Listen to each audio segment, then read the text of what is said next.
السلام عليكم ورحمة الله وبركاته. الحمد لله رب العالمين والصلاة والسلام على محمد وآله وأصحابه أجمعين أما بعد. সম্মানিত দর্শক শ্রোতা, আজ এমন চারটি আমল সম্পর্কে আলোচনা করব, এমন চারটি কাজ সম্পর্কে আলোচনা করব যেগুলো সমস্ত রাসূলদের সুন্নাত। عن أبي أيوب الأنصاري رضي الله تعالى عنه قال قال النبي صلى الله عليه وسلم أربع من سنن المرسلين الحناء وفي رواية الحياء والتعتر والسواك والنكاح رواه الإمام أبو عيسى الترمذي رحمه الله.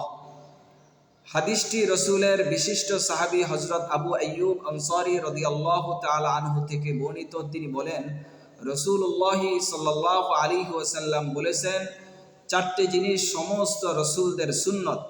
নাম্বার 1, মেহেদি লাগানো। অন্য রিওয়ায়াতের মধ্যে আছে লজ্জা, অর্থাৎ সমস্ত রাসূলগণ, সমস্ত নবীগণ লজ্জাশীল ছিলেন। নাম্বার 2, আত-তাআত্তুরু, খুশবু লাগানো। নাম্বার 3, মিসওয়াক করা। নাম্বার 4, বিবাহ করা।